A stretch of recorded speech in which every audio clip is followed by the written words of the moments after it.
Harry, you're the one. No. I am. I'm just Do you think it would be okay if I asked you out sometime, maybe?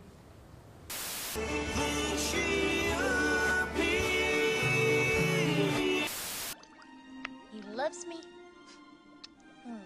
He loves me not. He loves me. I knew it. Heterosexuality was forced on me. People would say, no, it's not. It's normal. But if you think about it, reverse everything. And assume that homosexuality is what people think is normal. Everyone happens to be in a lesbian relationship or a gay relationship. And then you be straight. And then you will feel weird. And you're not going to want to read Annie on My Mind, or you're not going to want to watch Faking It because it's boring, because everything's like that. And it's kind of, frustrating. It actually makes people angry. Like, why can't I find something that relates to me?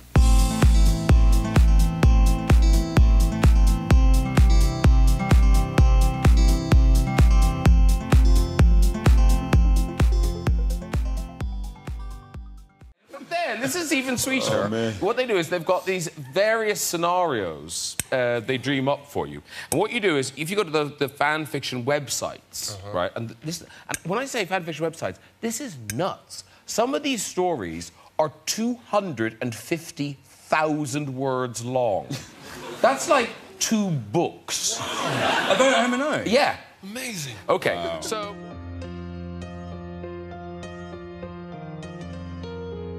Fanfiction is stories written by fans that continue, extend, or change the story of the thing that they're fans of. So for instance, in Harry Potter fanfiction, you might have people write a story where Harry does not defeat Lord Voldemort. That's an alternate universe story. You might have people write a story that describes Harry and Ginny's life together after the series ends. Or you might have people write a story where Harry and Ron decide to admit their love for each other and run off into the sunset. Depending on how people feel. The LGBT community, in general, they're not going to get gay representation, in books or in movies or in TV shows. So they turn to the outlet where they will get it because they're in charge of what the content is. So, they get to put their input and they get to tell their stories.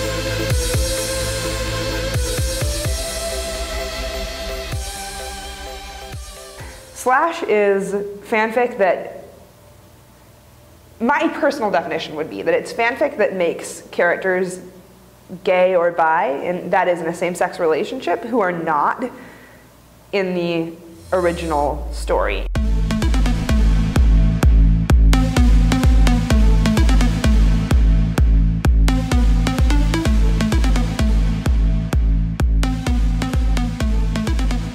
So Femslash then it's coined off of the term slash to clarify that we're talking about slash that is about women.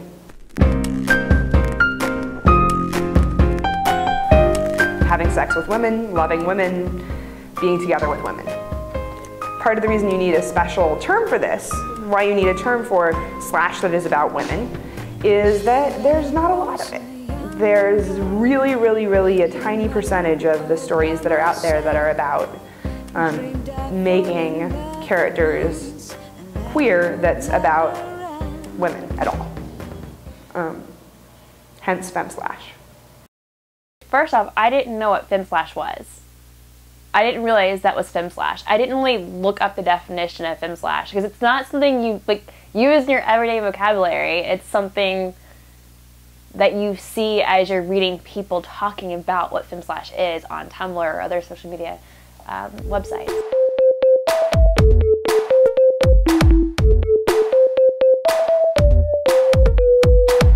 It's just, to me, it's just 2 people.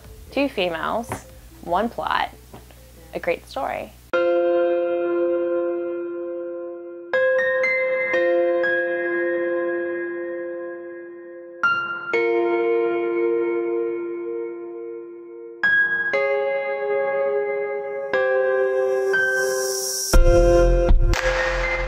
I mean, I don't think that there's a big question about why. I think that the answer is that men are viewed as people and women are viewed as women in our culture. So if you want to write about people having queer relationships with each other, you're going to write about men. Not because you hate women or don't want to be a woman or anything, but because in the media, male characters are represented as much more interesting, frankly.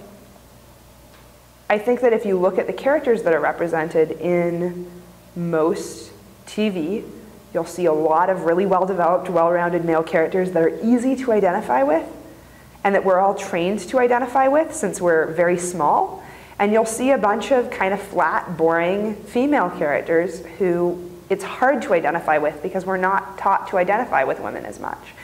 Even women don't identify with women as much.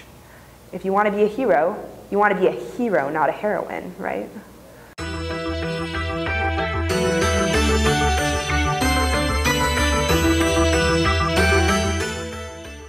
There's a lot of followers behind Swan Queen, and it's not canon.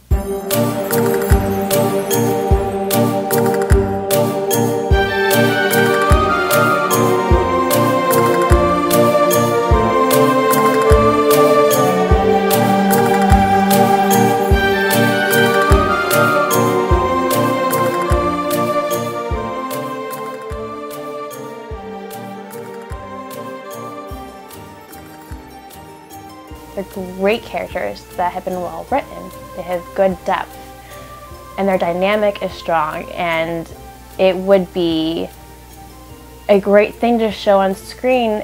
It would really show modern day fairy tales in the light that the producers are really trying to show. Personally, from watching the show, I've fallen in love with these two women together, and to see all these stories with them together, it was so fascinating. Like I said, I've never read anything like it before. A lot of people don't understand why Femslash is getting so much attention where Once Upon a Time is concerned.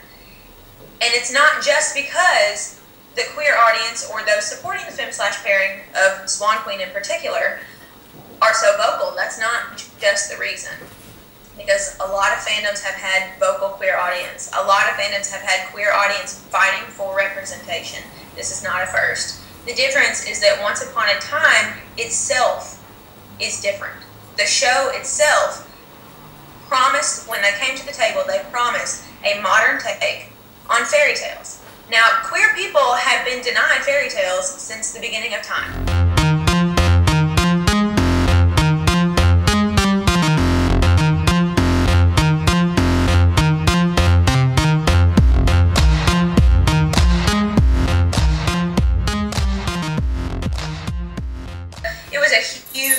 Win for us to not only get that role, but to get a main, the lead actress of that show speaking about a Femslash pairing in a positive way and saying, yes, it is obvious.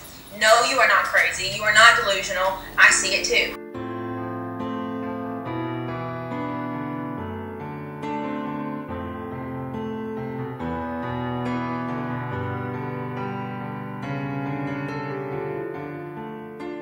Most people who write Femslash, yes, of course they want to read Femslash and write Femslash, but there's also this very, very strong understanding that you are doing this as a political act within fandom that centers women. I think that as any other art form that gives a voice to a marginalized community, in that way it is automatically a revolutionary act.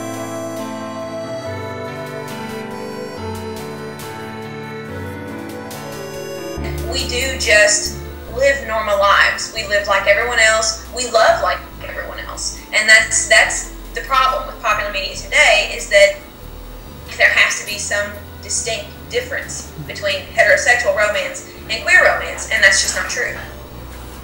People are scared.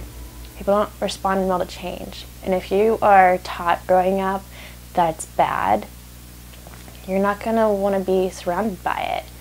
But if society and media keep telling you it's not bad, they're just normal people too, and they deserve the same things as you, same representation on television, in books, on the radio, in music, then things will change.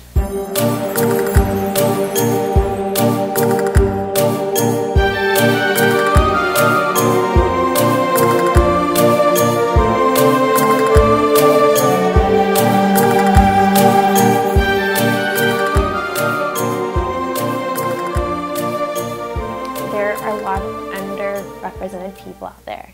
And if fanfiction.net wasn't there, then there would not be a lot of things for people to read. I think that I wish I knew about it sooner.